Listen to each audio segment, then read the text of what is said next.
Alright, so one of the first things that you want to do before you start your stretching is make sure that your horse is going to be very polite with carrots.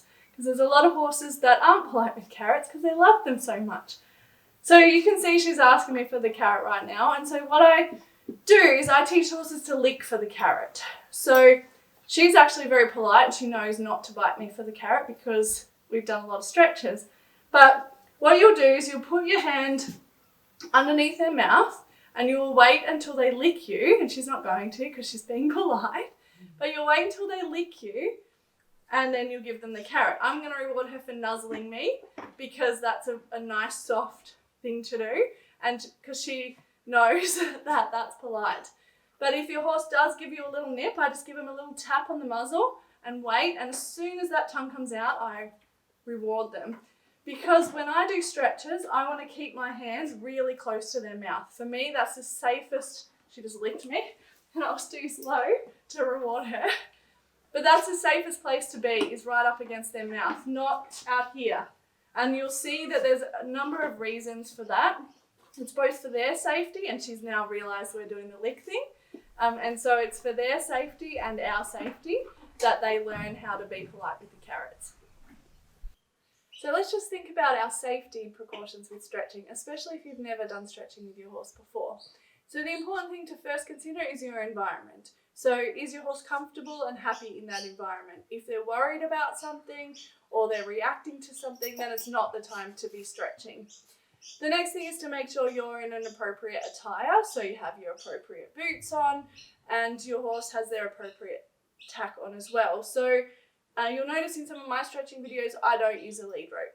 The reason for that is I know my horse very well.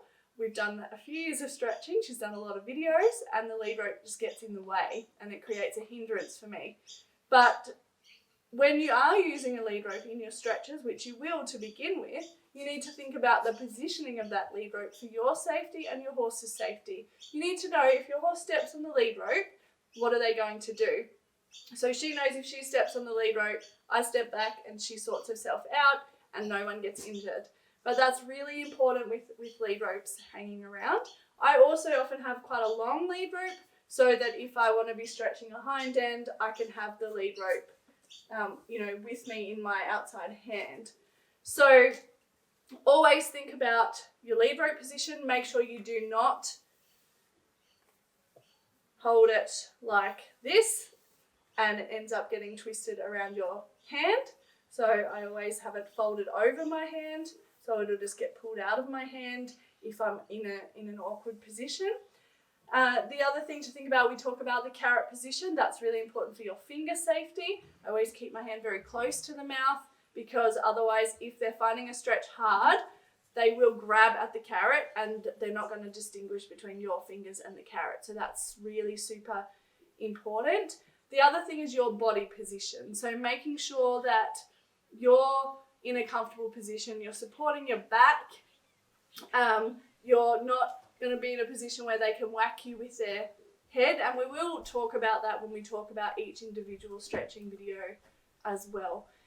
One last thing is your horse. If they are grabbing at the carrot, if they are getting grumpy about it, if they are not wanting to do a stretch, they're telling you it is not comfortable. And so the most important thing that you can do with stretching is listen to your horse. And if they're finding it challenging, stop, because you will be the one who gets hurt, or your horse will get hurt in their musculoskeletal system.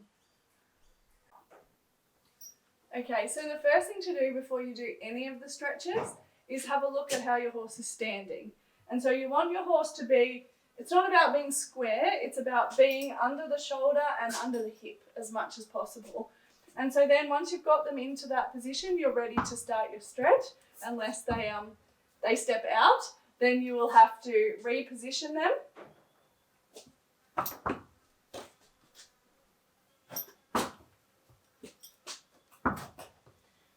And back into, and her front legs will need to be wide enough so that her head can go between them. The other thing is I often don't have a lead rope or head collar on my horse. I'm often doing it in the arena or in the paddock. and because a leader just gets in the way. And so, but it just depends if your horse will stand and be interested enough in the stretches.